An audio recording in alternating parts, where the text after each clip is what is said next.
जय हिंद। स्वागत है आपका लर्निंग एंड लीडिंग चैनल में। तो आरपीएससी सेकंड ग्रेड की काफ़ी अभी चर्चा चल रही है। काफ़ी सारे लोग हैं जो प्रिपेयर कर रहे हैं आरपीएससी सेकंड ग्रेड के लिए। तो नॉर्मली क्या है, आपका जहाँ तक चांसेस हैं सेकंड वीक अक्टूबर में इसका एग्ज़ाम होने के चांसेस हैं। तो काफ़ी सारे क्वेश्चंस थे कमेंट्स में, मैंने कोशिश की है कि उन सब क्वेश्चंस का जवाब इस वीडियो में हम देने की कोशिश करेंगे। तो क्या क्या डिस्कस करेंगे, एक तो आरपीएससी सेकंड ग्रेड के एग्ज़ाम के बारे में ऑल अबाउट क्या क्या होता है, कैसे होता है, क्यों होता है, सारा डिस्कस करेंगे। Competition across the this year check करेंगे। ये बहुत इंपॉर्टेंट चीज़ है, मैं आपको बताऊंगा कि इस पर्टिकुलर परिस्थिति में किस सब्जेक्ट में कितना कंपटीशन, इसलिए आपको आइडिया लगेगा थोड़ा सा। उससे आपको एक कट ऑफ का भी आइडिया लगेगा। और उसके बाद हम जो लास्ट 3 साल की कट ऑफ गई है अभी तक इसकी सब्जेक्ट वाइज जो कट ऑफ गई है वो चीज़ भी आपकी देखेंगे। और छोटी छोटी चीज़ें हैं जो आपकी नोटिफिकेशन में थी वो भी मैं आपसे डिस्कस करूँगा। ठीक है, 2 पॉइंट्स स्पेशली डिस्कस करूँगा। एक तो आपका जो 2 एग्जाम होते हैं वो गैप में होते हैं कि एक साथ होते हैं, और एक पॉइंट मैं आपके साथ डिस्कस करूँगा जो आपका एलिजिबिलिटी वाला कॉन्सेप्ट जो इस बार ऐड कर दिया है। मैंने नॉर्मल जो वीडियो पहले बनाया था सेकंड ग्रेड का उसमें भी डिस्कस किया था, लेकिन इस वीडियो में भी उस चीज़ को डिस्कस करेंगे ताकि छूट नहीं जाए। ठीक है, तो विदाउट वेस्टिंग टाइम फटाफट से स्टार्ट करते हैं आज का डिस्कशन। सबसे पहले तो ऑल अबाउट आरपीएससी की बात करूँ तो आरपीएससी का जो फुल फॉर्म है वो है आपकी Rajasthan public service commission. Definitely जो राजस्थान के लोग हैं उनको तो पता ही है, लेकिन अदर स्टेट वाले जो व्यूअर्स हैं अगर वो देख रहे हैं तो उनके लिए स्पेसिफिकली मैं ये बता रहा हूँ ताकि उनको पता चले कि आरपीएससी होता क्या है, सेकेंड ग्रेड के एग्जाम का राजस्थान में क्या इंपॉर्टेंस है।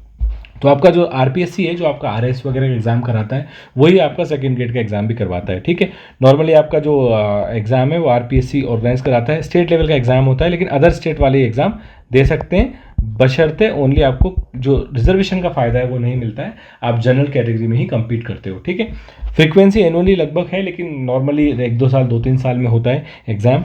ठीक है, सर आपका जो 2 पेपर होते हैं आपके पेपर 1 और 3 घंटे का होता है आपका पेपर 2। लैंग्वेज आपकी इंग्लिश हिंदी आप चूज़ कर सकते हो। राइटिंग लैंग्वेज आपको किस लैंग्वेज में आंसर लिखने हैं वो आप चूज़ कर सकते हो, इंग्लिश या हिंदी, या फिर जो आपके मतलब जो क्वेश्चन पेपर आएगा वो क्वेश्चन पेपर किस लैंग्वेज में आएगा वो भी आप चूज़ कर सकते हो। नॉर्मली आपकी जो होती है इसकी बेनिफिट्स, ग्रेड रिक्रूटमेंट क्या होता है, नॉर्मली आपका जो ये जो होता है इसकी पे बैंक आपकी होती है लगभग 9,300 से 34,800, तो ग्रेड पे होती है 4200। Normally the candidates who have hired various post from RBSC second grade 2022 offered है मंथली सैलरी। और ये आपका लगभग जो है जो लेक्चरर होता है, जो सीनियर टीचर्स होते हैं, जो अभी फर्स्ट ग्रेड होती है उससे नीचे होता है, फिर आप प्रमोशन के बाद ऑटोमेटिकली फर्स्ट ग्रेड में पहुंच जाते हो। ठीक है, तो 3 लेवल के एग्जाम होते हैं आपके राजस्थान में। एक होता है आपका थर्ड ग्रेड जिसको रीट के फॉर्म में बोलते हैं, जो मैंने वीडियो बना रहा हूँ, जो एक प्रीवियस वीडियो बनाया था आपने देखा होगा। एक आपका होता है सेकंड ग्रेड जिसको आप बोलते हैं, जो आपका सेकंड लेवल का एग्जाम होता है, सीनियर टीचर बोल सकते हो। और ये आपका जो फर्स्ट ग्रेड होता है वो होता है आपका लेक्चरर, जो होता है स्कूल लेक्चरर, जो आपके 12th वगैरह को पढ़ाते हैं। ठीक है, ये आपका एग्जाम पैटर्न होता है। ठीक है, नॉर्मली ठीक है पैटर्न चेंज होता रहता है, अभी का पैटर्न लेकिन यही है, पैटर्न चेंज भी हो सकता है। अब जो आपका इंपॉर्टेंट चीज़ है वो इंपॉर्टेंट चीज़ है ये मैंने आरपीएससी से लिया गया। आरपीएससी का जो कैलेंडर है एग्जाम का, वो कैलेंडर का स्नैपशॉट लिया हुआ है। और यहाँ पर आपका जो इंपॉर्टेंट एग्जाम है वो है आपका पॉइंट नंबर 5, पॉइंट नंबर 3, और संस्कृत से आप दे रहे हो तो पॉइंट नंबर 4 भी आपको, 6 भी आपको वैलिड हो जाएगा। लेकिन ये आपका फर्स्ट ग्रेड वाला है। ठीक है, अब फर्स्ट ग्रेड वाले के लिए स्पेसिफिकली मैंने कभी कोई वीडियो नहीं बनाया क्योंकि ऐसा कोई रिक्वायरमेंट भी नहीं आई, लेकिन अगर ऐसी आती है, कोई कमेंट्स आते हैं तो फर्स्ट ग्रेड वाले के लिए भी स्पेसिफिक सीरीज बनाएंगे वीडियो की। लेकिन अभी हम जो डिस्कस करने वाले हैं वो सेकंड ग्रेड के मार्फत ही डिस्कस करने वाले हैं। ठीक है, ये है आपका सेकंड ग्रेड का एग्जाम जो आपका अभी कंफर्म डेट नहीं आई, लेकिन चांसेस है कि आपका दिसंबर में होने के चांसेस हैं। ठीक है, अब आप यहाँ देखोगे एक चीज़ पॉइंट जो मैं आपको बताना चाह रहा था, मेनली बताना चाह रहा था कि जो आपका एग्ज़ाम है वो एग्ज़ाम आपका 2 पेपर होते हैं, तो definitely back to back paper नहीं होंगे। 7 दिन का गैप दिया हुआ है तो आपको गैप में ही पेपर होंगे। और सब्जेक्ट के हर सब्जेक्ट के अलग पेपर होते हैं, तो आपको थोड़ा गैप दिया जाएगा। वो गैप कितना दिया जाएगा ये नॉर्मली देखते हैं जब आपका विस्तृत एग्जाम एडमिट कार्ड डेट वगैरह आ जाएगी, लेकिन गैप होगा, बैक टू बैक पेपर नहीं होंगे, थोड़ा तो गैप दोनों पेपर के बीच में दिया जाएगा।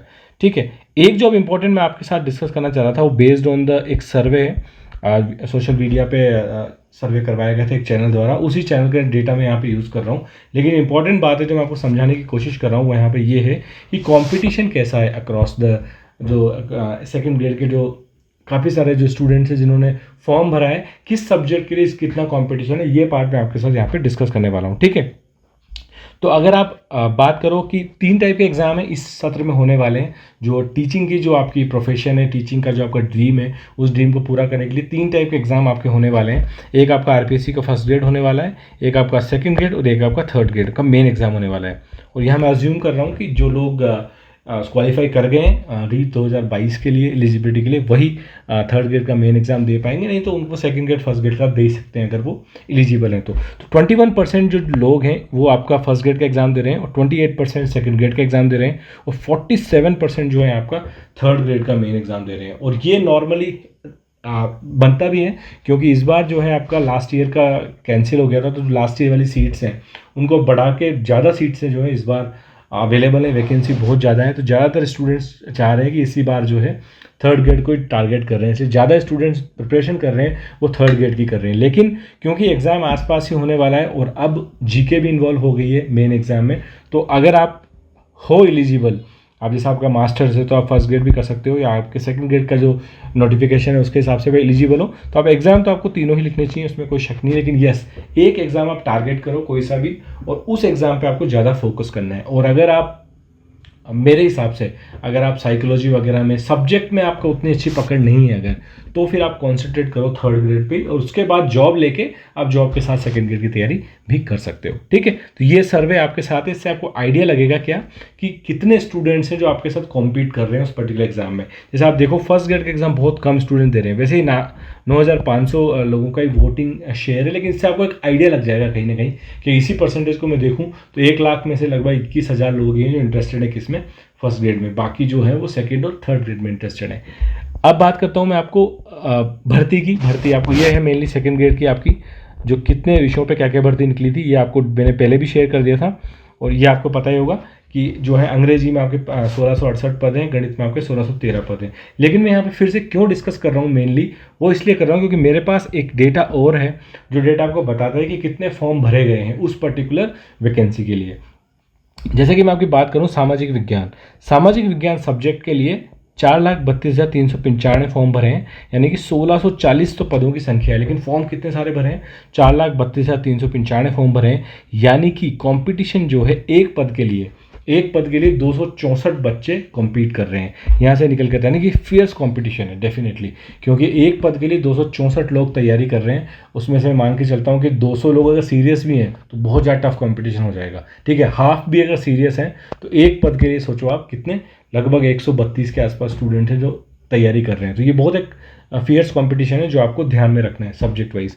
ऐसे में अगर विज्ञान की बात करूँ तो विज्ञान में आपका जो है 141,076 ये सीट्स हैं, सॉरी फॉर्म है, और 1,565 आपके पदों की संख्या है, जिसमें से 90 आपको जो है पर पद के लिए आपका कम्पीट कर रहे हैं। ठीक है, ऐसे में अगर गणित की बात करूँ तो गणित में आपके 1,22,305 है, 1,613 इसमें आपके पद हैं, 75 कर रहे हैं, ये आपका एवरेज है। ठीक है, कोई दिक्कत नहीं है, इसमें थोड़ा सा कम कंपटीशन। सामाजिक विज्ञान में आप देखोगे तो बहुत फियर्स कंपटीशन है, 264 लोग जो है एक पद के लिए आपके कम्पीट कर रहे हैं। ऐसे इंग्लिश में बात करूं तो आपका 51 स्टूडेंट्स हैं जो कम्पीट कर रहे हैं, ये सबसे कम है अक्रॉस द सब्जेक्ट, इंग्लिश के लिए सबसे कम है।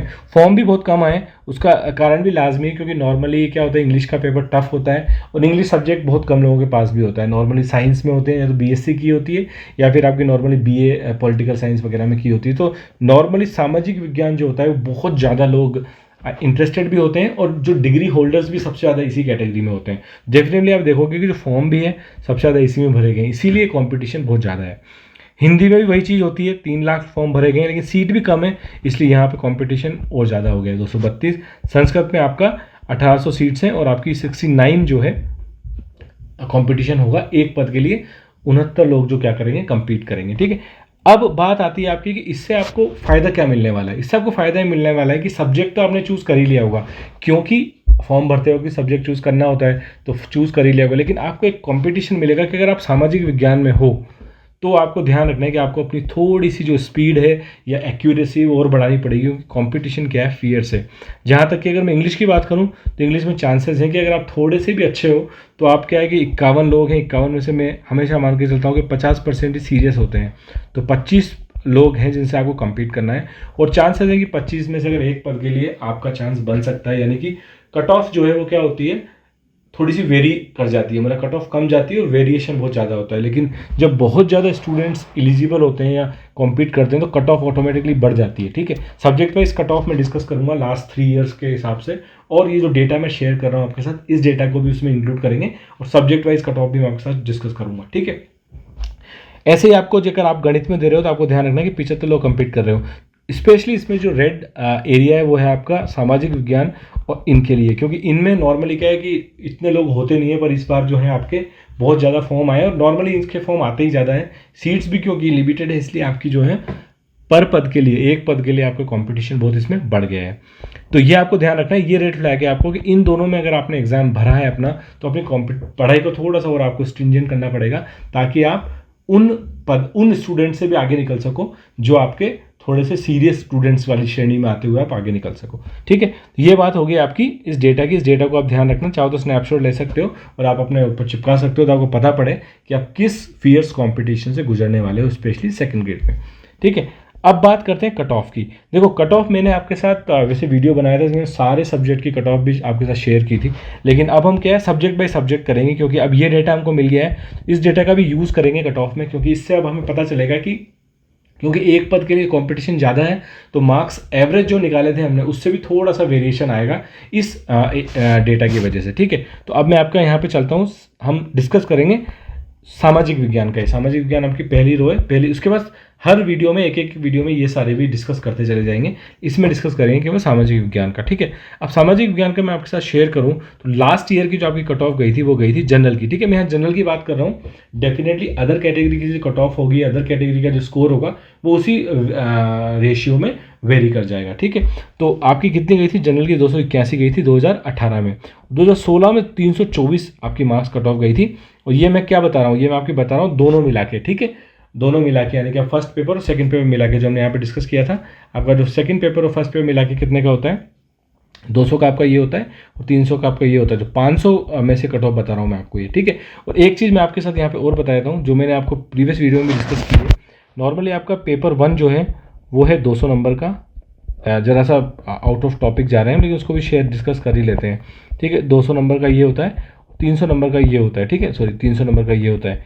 इसमें इस बार जो क्या ऐड कर दिया है, 40% आपको एलिजिबिलिटी क्राइटेरिया कर दिया है। ठीक है, एलिजिबिलिटी क्राइटेरिया का मतलब ये होता है कि अगर आप पेपर 1 में बहुत अच्छे हो, यानी जीके वगैरह आपका बहुत अच्छा है और यहाँ आप अगर 120 स्कोर या 160 स्कोर कर लेते हो, ठीक है, लेकिन यहाँ पे अगर आप 120 से मार्क के नीचे मार्क्स आते हैं पेपर 2 में, तो यहाँ पे आपका स्कोर करने का कोई वैल्यू नहीं रहेगी, क्योंकि आपको क्या होगा कि आपको यहाँ पे सिलेक्शन आपका फिर भी नहीं होगा। अगर आपके 120 आए तो आपका 160 प्लस 120, 119 मान के चलता हूँ मैं, अगर आपके 119 नंबर आए, ठीक है, तो आपके मार्क्स कितने हो जाएंगे?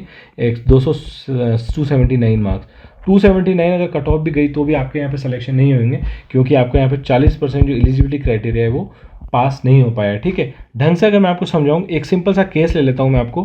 सिंपल सा केस ये है कि आपको पेपर 1 में 80 प्लस, ठीक है, और पेपर 2 में 120 या प्लस, उससे ज़्यादा, ये तो आपको मार्क्स लाने ही लाने हैं। ठीक है, उसके आप ऊपर जो भी लाओगे वो बोनस है। ठीक है, ये आपको ध्यान रखना है, यानी कि 79 इसमें और इसमें चाहे कितने भी हो गड़बड़ हो जाएगी, और 119 इसमें और इसमें कितने भी हो गड़बड़ हो जाएगी। ठीक है, तो ये ध्यान रखना है कि 80 प्लस 120 प्लस दोनों में स्कोर करना है, तभी आप अपनी जो है एलिजिबिलिटी क्राइटेरिया को पास करते हुए फिर आप उसके ऊपर जो भी लाओगे वो कट ऑफ पे डिफाइन करेगा। ठीक है, जैसे फॉर एग्जांपल अगर आप 80 इसमें ले आते हो और 120 इसमें ले आते हो, 200 नंबर कट ऑफ नहीं जाने वाली है, पर आप यहाँ एलिजिबल हो गए हो। आप अगर कट ऑफ 280 जाती है तो आप 80 नंबर को कैसे भी ले आओ, फर्स्ट पेपर में ले आओ ज़्यादा या सेकंड पेपर में ज़्यादा ले आओ, ये आपकी चॉइस है। ठीक है, आपकी जो स्ट्रेंथ है उस पर डिपेंड करता है, लेकिन मिनिमम मार्क्स जो है आपको लेके आने। ठीक है, होप आपको बात समझ में आ गई होगी, नहीं आई तो मेरे को कमेंट सेक्शन में आप बता सकते हो।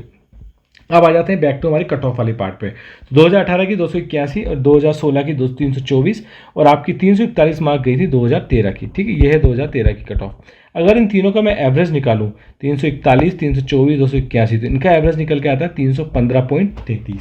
ठीक है, अब इसके हिसाब से अगर मैं कहूँ कि क्या 315 कट ऑफ जाएगी, 315, तो अब तक मैंने कहा था कि 315 ही कट ऑफ जानी चाहिए, क्योंकि जानी चाहिए 315 प्लस पे आप अपने आप को सेफ मान सकते हो। ये एक डेटा एनालिसिस का फंडा कहता है कि एवरेज जो आपका स्कोर है लास्ट 3-4 साल का, अगर आप उससे ज़्यादा ले आते हो तो आप सेफ साइड में हो।